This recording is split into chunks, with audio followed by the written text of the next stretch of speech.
The first thing you're going to want to do is run a power and ground wire. So wire from the positive end of your battery and another wire from the negative end. The negative end, I always use a thicker cable. I run the power from each switch individually to the battery. The ground, I use a thicker wire, so if I want to ground it, I can ground it right in the cab. The ground wire is only if you have light up toggle switches. If you don't have light up toggle switch, you can just wire it, the light right to the battery for the negative part. But the wires will run through. I keep them up there on the back, on the firewall here. I'll wrap them with that cable stuff when I'm done wiring everything in. There's a hole for the grommet.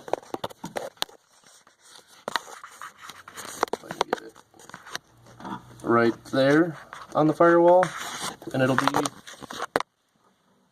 to the left of the brake booster.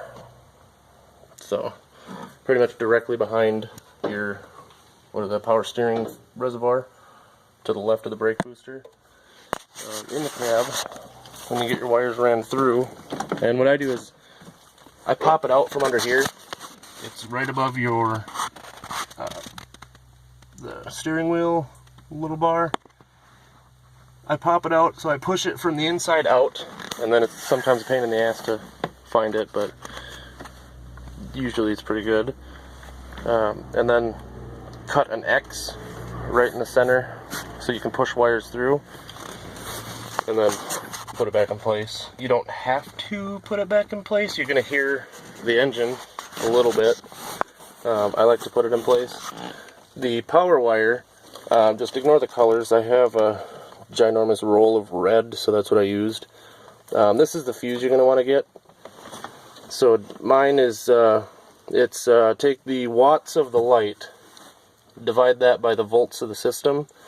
So it's a 12 volt system. You're hooking to a 12 volt battery. So watts divided by volts, and that'll equal amps. Mine's a 480 watt. 480 divided by 12 is 40. Get the closest amp fuse that you can. So if it's like, if it equals 38, 30, go to the, round up to the closest 5. And then the positive goes to the toggle switch, and here. If you don't have a light up switch, this is what it'll look like. This is my positive. It runs to positive from the battery, and then coming out is another positive, so when the switch is on, it completes the circuit, turns it on, and that goes to the light itself. This is a ground wire because the switch takes power and has to be grounded for the light to turn on. And what I do is that thick green wire you saw, I ran that through, and that is right here. If I can get it. And that's a thick gauge green wire that I'll tap into later on and to add more grounds if I want to do more lighted switches. And this ground here, I spliced them in so that I can plug into the switch. So the switch itself is grounded, and the light bar itself is grounded. And the hardest part is just putting the wires where you want them, keeping them out of the way so they're not, in the way of anything. Mounting, I usually mount, I've had a few 10th gen Fords.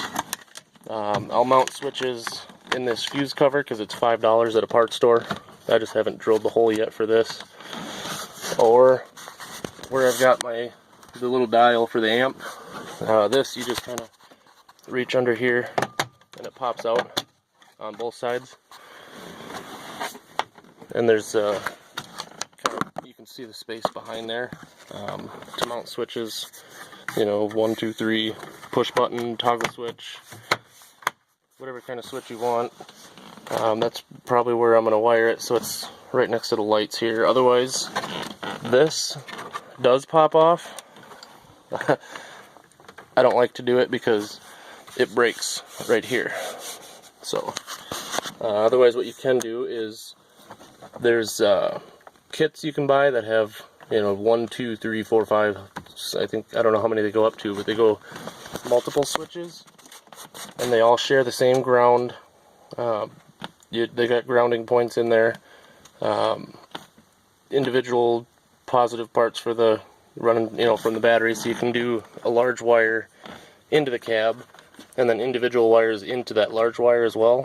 Let's see what else I'm missing. Like mine, I'll go through mine. I haven't drilled a hole because I can't bring myself to drill into the cab. I've had the truck a few weeks, so I ran it down the door, and then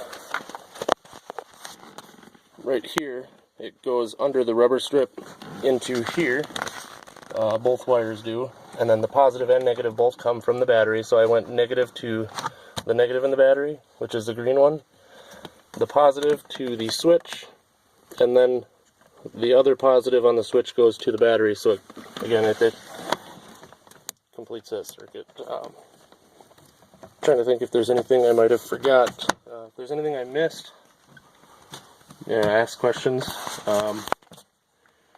Sorry if the quality of the video is not the greatest. I wasn't paying attention to the phone for most of it, but yeah, I can, I'll take, and if I find a piece of paper, a pen, I will draw a picture of how it should look.